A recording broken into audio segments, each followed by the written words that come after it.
বহু বছর আগের কথা। এক গ্রামে বাস করত এক ছোট্ট হাসি খুশি পরিবার, সুনায়া ও রাহুল দম্পতি। তাদের বিয়ের কয়েক বছর কেটে যায়, কিন্তু তাদের কোনো সন্তান হয়নি। তাই তো তাদের মনে ভীষণ কষ্ট লেগেই থাকতো। আর এক বছর পর সুনায়ার কোল আলো করে জন্ম নেয় এক ফুটফুটে কন্যা সন্তান। তার নাম দেয়া হয় লিসা। কিন্তু মেয়ের জন্মের পর তাদের পরিবারে নেমে এলো এক কালো ছায়া। তার কারণ হলো লিসার জন্মের পরপরই সুনায়া মারা যায়, রাহুল একা হয়ে যায়। তাই হঠাৎ একদিন রাহুল বলে, এইভাবে আর কতদিন চলবে? আমার বিজনেস দেখতে হয়, তার সাথে ছোট্ট মা মরা মেয়ে, তার দেখাশোনা করতে হয়। আমি একসাথে দুদিক কি করে ম্যানেজ করব? আমার মাথায় আর কিছুই আসছে না। তখন লিসা সবে হাঁটতে শিখেছে। তার ছোট্ট ছোট্ট পা দিয়ে সারা ঘর একা একাই ঘুরে বেড়ায়। এগুলো দেখে রাহুলের ভীষণ কষ্ট লাগে। তাই সে বলে, না, আমার মেয়ের জন্য হলেও আমাকে একটা ব্যবস্থা গ্রহণ করতেই হবে, নইলে আমার মেয়েটা বড় হওয়ার আগেই ঝরে যাবে। এইগুলো বলার পর রাহুল সিদ্ধান্ত নেয় সে আবার বিয়ে করবে। তাই তার অফিসের কলিগ সিমলাকে তার দুঃখের কথা জানায় এবং বিয়ের প্রস্তাব দেয়। সব শুনে সিমলা তাকে বলে, আমি তোমার প্রস্তাবে রাজি আছি। আমার তোমার মেয়ে মানে আজ থেকে আমার মেয়ে হয়ে থাকবে। আমি সবটুকু দিয়ে তাকে আগলে রাখবো। রাহুল তখন সিমলার কথা শুনে ভীষণ খুশি হয়ে যায় আর বলে, তুমি আমার অনেক বড় উপকার করলে, আর আমি জানি তুমি আমার মেয়েকে ভালো করেই দেখে শুনে আদর যত্ন করেই মানুষ করবে। আমি নিশ্চিন্ত হলাম। তারপর তারা দুজন সিদ্ধান্ত নেয় কালকেই বিয়ে করবে। তাই পরের দিন কাজী অফিসে গিয়ে তারা বিয়ে করে নেয়। রাহুল সিমলাকে তার বাড়িতে নিয়ে আসে। রাহুলের মেয়ে লিসা নতুন মাকে পেয়ে অনেক খুশি হয়। সিমলাও লিসাকে আদর করে। এই দৃশ্য দেখে রাহুলের মনে মনে অনেক আনন্দ লাগে। সে মনে মনে বলে, আজকে আমার মেয়ের মুখে নতুন আনন্দের হাসি দেখলাম, যেন এক মুক্ত পাখি আকাশে ডানা মেলে উড়ছে। এইভাবেই যেন সারা জীবন হাসতে থাকে। সিমলা তখন বলে, রাহুল তুমি এবার হাত মুখ ধুয়ে এসো, আমি তোমার জন্য রান্না করে খাবার নিয়ে আসছি। সিমলা চলে যায় রান্না করতে। আর রাহুল তার মেয়েকে বলে, লিসা, নতুন মাকে পেয়ে তুমি এবার খুশি হয়েছো তো? তোমাকে আর একা একা থাকতে হবে না। লিসা তখন আদো আদো কণ্ঠে বলে, হ্যাঁ বাবা, আমি আজকে অনেক খুশি। আমার আর কোনো কষ্ট নেই। মা আমাকে অনেক আদর করে। অন্যদিকে সিমলার রান্না শেষ হয়ে যায়। তাই সে এসে বলে, চলো এবার আমার রান্না করা শেষ হয়ে গেছে, তোমরা খাবার খেতে চলো। তারপর তারা সবাই একসাথে বসে খাবার খেয়ে নেয়। তখন লিসা বলে, না, কি মজার খাবার, অনেক দিন পর পেট ভরে খেলাম। আগে তো বাবা রেস্টুরেন্ট থেকে খাবার অর্ডার করতো আর আমাকে সেই খাবার খেতে হতো। সিমলা তখন হেসে উঠে বলে, আজকে থেকে আমি তোমার জন্য এই রকম ভালো সুস্বাদু খাবার রান্না করে দেব, ঠিক আছে? এবার তুমি খাওয়া শেষ করো। এরপর তাদের খাবার খাওয়া শেষ হয়ে যায় আর সিমলা এঁটো থালা বাসন মাজতে থাকে। এটা দেখে রাহুল বলে, এই সব কাজ পরে করলেও চলবে, এবার চলো একটু বিশ্রাম নেবে। আসার পর থেকে আমাদের জন্য শুধু কাজ করেই গেলে। তুমি যাও, আমি হাতের কাজগুলো শেষ করে তারপর আসছি। এভাবেই তাদের দিন আগের মতোই হাসি খুশিতে কাটাতে লাগে। 2 বছর পর সিমলার কোল আলো করে আসে এক কন্যা সন্তান। সিমলা ও রাহুল ভীষণ খুশি হয়। সিমলা একসাথে তাদের 2 মেয়েকে বড় করতে লাগলো। আস্তে আস্তে তারা বড় হতে লাগলো। সিমলা তাদের স্কুলে ভর্তি করিয়ে দিল। কিন্তু লিসা যত বড় হতে লাগলো তার গায়ের রং তত কালো হতে লাগলো। কিন্তু তাদের 2 বোনের মধ্যে ভালোবাসার কমতি ছিল না, বরং তা দিনে দিনে বাড়তে লাগলো। অন্যদিকে সিমলার মন হঠাৎ করে পাল্টাতে থাকে। একদিন রাহুল তাকে বলে, শিমলা, আমাকে আজ বিকালে বিজনেসের কাজের জন্য দেশের বাইরে যেতে হবে। তুমি আমাদের মেয়েদেরকে দেখে রেখো। তখন সিমলা হালকা মেজাজে বলে, তুমি কোনো চিন্তা করো না, আমি তো আছি, আমি সব দেখে রাখবো। তুমি নিশ্চিন্ত মনে ঘুরে এসো। তারপর রাহুল বিজনেসের কাজের জন্য চলে যায়। অন্যদিকে লিসা ও মুন বড় হয়ে যায়, তারা কলেজে পড়ে। তাদের মধ্যে ভীষণ ভালো সম্পর্ক তৈরি হয়, কিন্তু শিমলা রাহুল চলে যাবার পর একদম অন্যরকম হয়ে যায়। একদিন শিমলা মেয়েদের ঘরে ঢুকে দেখে লিসা ও মুন একসাথে কথা বলছে। তখন শিমলা রেগে গিয়ে বলে, মন, তুই ওর সাথে এত কি কথা বলছিস? ওর সাথে মিশলে তুইও কালো হয়ে যাবি, তুই ওর সাথে কথা বলবি না। তখন মন বলে, আমি কালো হই তবুও আমি লিসার সাথে কথা বলবো, তুমি আমাকে বাধা দিতে পারবে না, আমি তোমার কোনো কথাই শুনবো না। শিমলা তখন রেগে গিয়ে বলে, লিসা, তুই কাজ করতে যা, তোর এখানে বসে থাকা আমার একদম ভালো লাগছে না, তাড়াতাড়ি যা। লিসা তখন কেঁদে কেঁদে বলে, তুমি আমার সাথে এমন করে কথা বলছো কেন? আমি কি এমন অন্যায় করেছি? আমি তো শুধু কালো, এটাই কি আমার অপরাধ? হ্যাঁ, এটাই তোর অপরাধ, আর এখন থেকে এই রকম করে শুনতে হবে। আমি তোর জন্য কিছুই করতে পারবো না, আমার চোখের সামনে থেকে চলে যা। আর আজ থেকে তুই ঘরে সব কাজ করবি, রান্না করা, ঘর পরিষ্কার করা, বাকি সব কিছু। লিসা তখন কেঁদে কেঁদে বলে, কিন্তু মা, তুমি তো এতদিন সব কাজ নিজেই করতে, আজ আমাকে বলছো কেন? আমাকে এত কাজ করালে আমার সব ক্লাসগুলো মিস হয়ে যাবে। তখন মুন তার মাকে বলে, সত্যিই তো, তুমি লিসার সাথে এইভাবে কথা বলছো কেন? ও কি করেছে? শিমলা তখন আরো রেগে যায় আর বলে, তুই থাম, লিসার হয়ে সালিশি করতে হবে না। এই কথা বলে শিমলা রেগে মেগে চলে যায়, আর লিসা মন খারাপ করে বসে থাকে। মুন লিসাকে সান্ত্বনা দিয়ে তখন বলে, লিসা, তুই কান্না করিস না, মনে হয় মায়ের আজকে মুডটা খারাপ হয়ে আছে, তাই এসব কথা বলছে, কাল দেখবি আবার আগের মতো হয়ে গেছে। লিসা তখন কষ্ট পেয়ে বলে, তাই যেন হয়।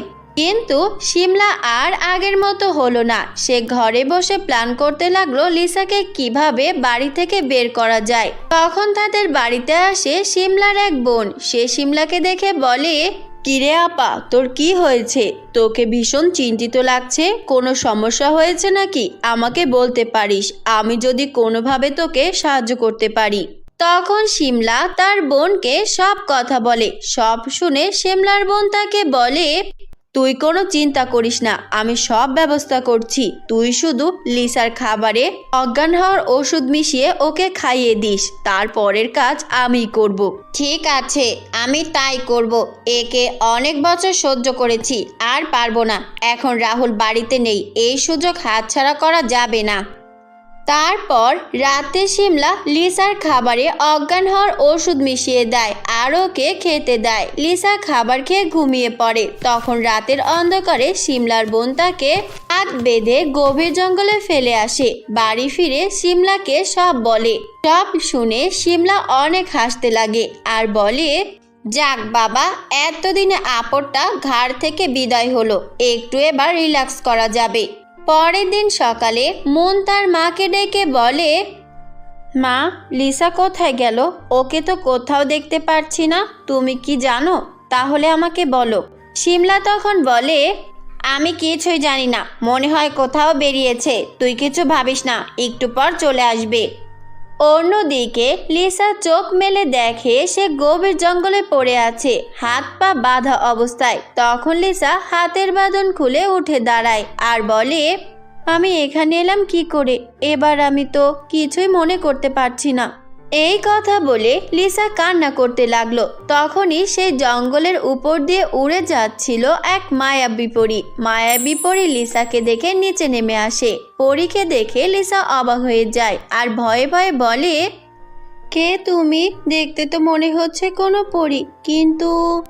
এই কথা বলে লিসা পেছনে তাকায়। তখন মায়াবী পরী বলে, তুমি ভয় পেও না, আমি এক মায়াবী পরী। আমি এই পথ দিয়ে যাচ্ছিলাম, তখন তোমাকে দেখে নিচে নেমে এসেছি। তুমি নিশ্চয়ই ভাবছো তুমি এখানে কি করে এলে। হ্যাঁ, আমি তো আমার ঘরেই ঘুমিয়েছিলাম, আর চোখ খুলে দেখি আমি এই জঙ্গলের ভেতর। তখন পরি তাকে ঘটে যাওয়া সব কথা বলে। সব শুনে লিসা কান্না করতে লাগলো, কিন্তু পরি তাকে বলল, তুমি কান্না করো না, আমি তোমাকে সাহায্য করব, আর তোমার গায়ের রং ফর্সা হয়ে যাবে, তোমাকে তোমার মা আবার আগের মতোই ভালোবাসবে। এই কথা বলে মায়াবী পরি একটা জাদুর জামা প্রকট করে আর বলে, এই জামাটা কোনো সাধারণ জামা নয়, এটা জাদুর জামা, যা তোমাকে সুন্দরী ও তোমার বাড়িতে পৌঁছে দেবে। লিসা তখন খুশি হয়ে বলে, সত্যি বলছো মায়াবী পরি? আমি সুন্দরী ও আমার বাড়িতে ফিরতে পারবো? তুমি আমার জন্য এত কিছু করলে, তার জন্য আমি তোমার কাছে কৃতজ্ঞ। পরি তখন হেসে উঠে বলে, তোমার মন ও হৃদয় দুটি সুন্দর, তাই আমি তোমাকে সাহায্য করতে এসেছি। এই কথা বলে পরি হাসে আর সেইখান থেকে চলে যায়। তারপর লিসা পরি দেওয়া জামা পরে আর সঙ্গে সঙ্গে সে অনেক সুন্দরী হয়ে যায়। সে বাড়িতে ফিরে আসে, তাকে দেখে মন তখন বলে, কিরে, তুই আমাকে ছেড়ে কোথায় চলে গিয়েছিলি? আমার কথা একটুও কি মনে পড়লো না? আর তোকে দেখে এখন অনেক সুন্দর লাগছে। তারপর লিসা মনকে সব কথা বলে আর তাদের কথা শুনে শিমলা আসে আর শিমলা লিসাকে দেখে অবাক হয়ে যায়। তার বোনকে ডেকে বলে, তুই না বলেছিলি লিসা মারা গেছে আর কোনোদিনও এ বাড়িতে ফিরবে না, তাহলে এখন লিসা কোথা থেকে এলো? শিমলার বোন তখন ভয় পেয়ে যায় আর বলে, আপা, আমি তো লিসাকে গভীর জঙ্গলে ছেড়ে এসেছিলাম, কিন্তু এ কি হয়ে গেল আমি জানি না। শিমলা তখন অনেক রেগে যায় আর বলে, তোকে দিয়ে কোনো কাজ হবে না, যা করার আমার একাই করতে হবে। এই কথা বলে শিমলা তখন লিসাকে আবার বাড়ি থেকে বের করতে চাইছিল, কিন্তু লিসাকে ধরতেই হঠাৎ তার শরীরে আগুন লেগে যায় আর শিমলা পুড়ে মারা যায়। বোনের এই পরিণতি দেখে শিমলার বোন পালিয়ে যায়। তারপর থেকে তারা দুই বোন একসাথে মিলেমিশে সুখে শান্তিতে থাকতে শুরু করে।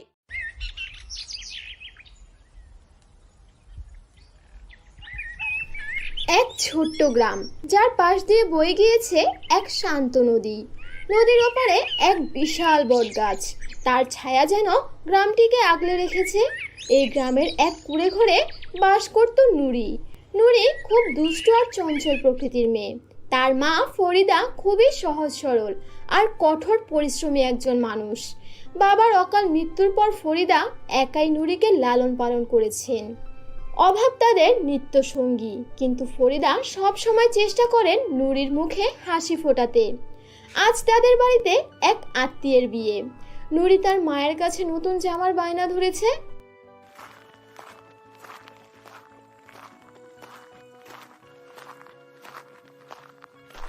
মা, আমি ওই বিয়েতে যাব না, আমার কোনো নতুন জামা নেই।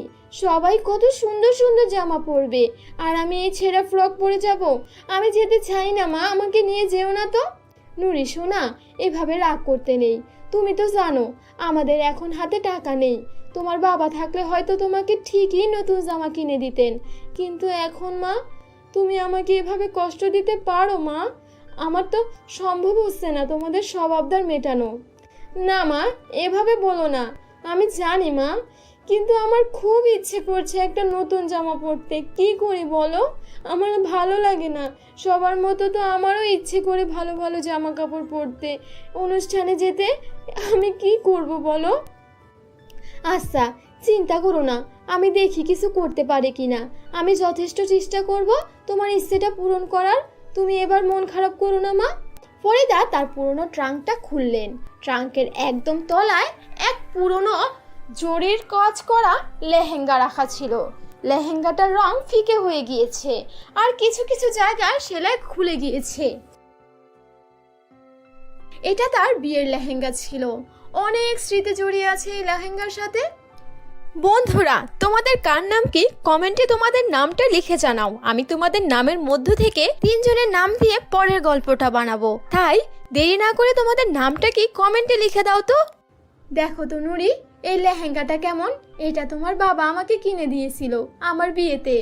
কেমন লাগছে তোমার কাছে? ইস মা, কি দিয়েছো এটা? কত পুরনো, এর রঙও সব উঠে গিয়েছে মা। আমি এটা পরবো না।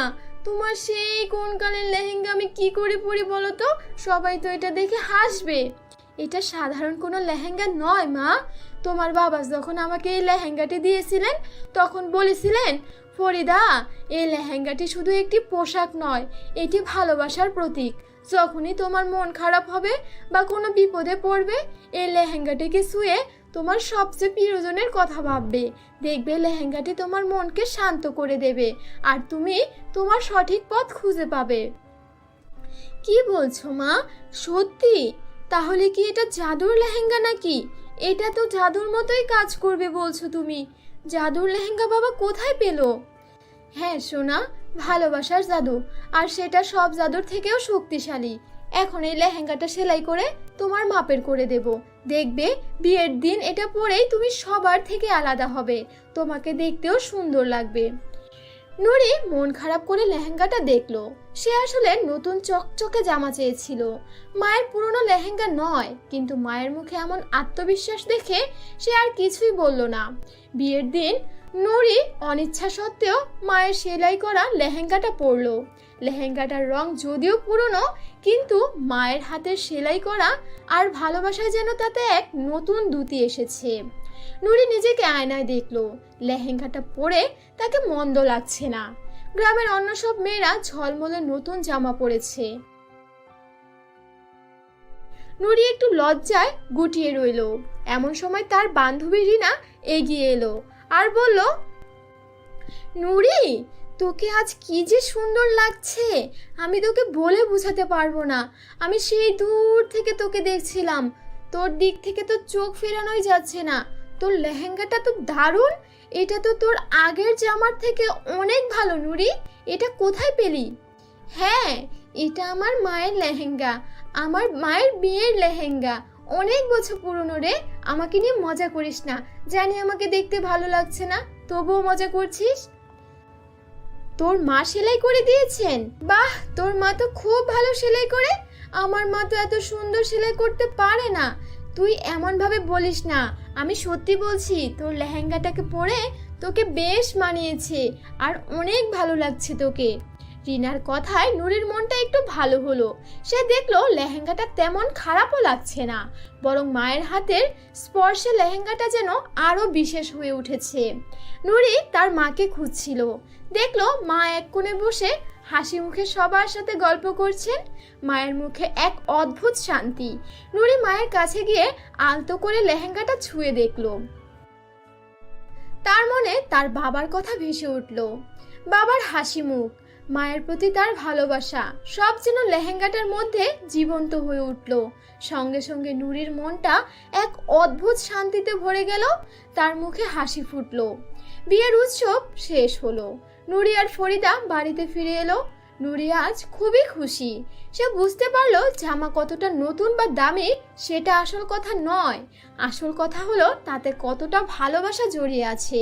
সেই দিন থেকে নুরি আর কখনো কোনো দামি জিনিসের জন্য বায়না ধরতো না। সে মায়ের দেওয়া পুরনো জিনিসগুলোকেও যত্ন করে রাখতো। সে বুঝতে পারলো মায়ের দেওয়া জিনিসগুলো হয়তো দেখতে পুরনো, কিন্তু তাতে জড়িয়ে আছে মায়ের অসীম ভালোবাসা, যা সব কিছুর থেকেও মূল্যবান। একদিন তাদের গ্রামে এক কঠিন রোগ ছড়িয়ে পড়লো। গ্রামের অনেকেই অসুস্থ হতে শুরু করলো। ডাক্তার বা ওষুধ সহজলভ্য ছিল না। ফরিদা চিন্তিত হয়ে পড়লেন। নুরির মনও খারাপ হয়ে গেল। সে দেখলো তার মায়ের মুখ শুকিয়ে গিয়েছে। গ্রামের সবাই চিন্তিত।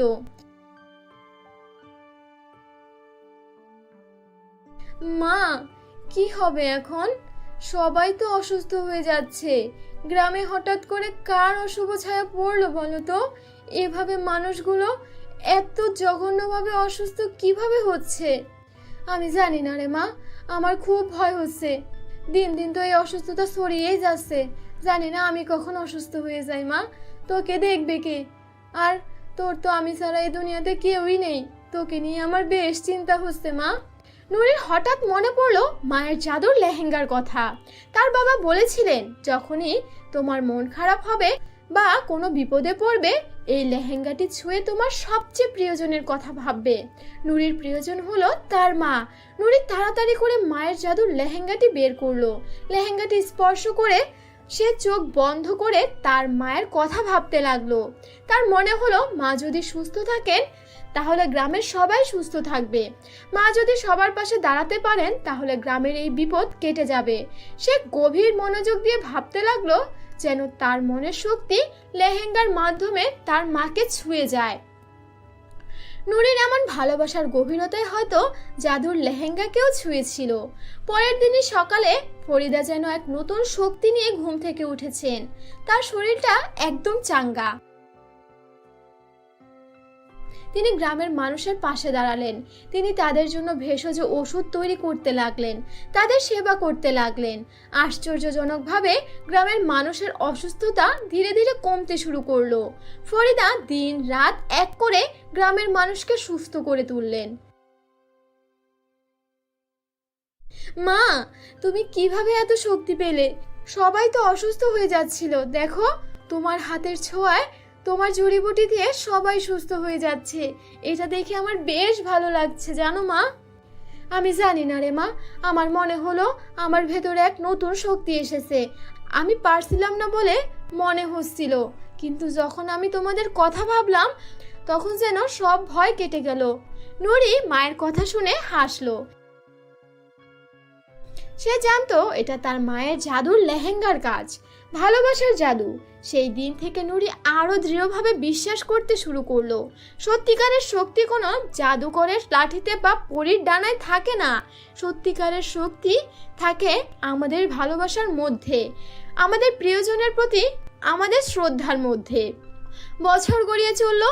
নুরি এখন বড় হয়েছে, তার বিয়ে হয়েছে, কিন্তু সে তার মায়ের জাদুর লেহেঙ্গাটিকে এখনো অবধি যত্ন করে রেখেছে। সে তার সন্তানকে এই লেহেঙ্গা তার পেছনের গল্প শোনায়। সে তাদের শেখায় ভালোবাসার শক্তি কতটা অপরিসীম। নুরির মা ফরিদা এখন বৃদ্ধা। তিনি তার মেয়ের সুখ দেখে আনন্দে থাকেন। ফরিদা এখনো মাঝে মাঝে সেই লেহেঙ্গাটি ছুঁয়ে দেখেন। তার মনে পড়ে তার স্বামীর কথা, তার জীবনে কঠিন সময়ের কথা, আর নূরের নিষ্পাপ ভালোবাসার কথা। এই লেহেঙ্গাটি শুধু একটি পোশাক নয়, এটি যেন তাদের পরিবারের ভালোবাসার এক জীবন্ত প্রতীক। এই গল্প আমাদের শেখায় যে ভালোবাসা এবং যত্নের চেয়ে বড় জাদু আর কিছুই নেই। আপনারা যদি এমন আরও গল্প শুনতে চান তাহলে আমাদের সাথেই থাকুন এবং চ্যানেলটিকে সাবস্ক্রাইব করে দিন। আল্লাহ হাফেজ, দেখা হবে নতুন কোনো গল্প নিয়ে।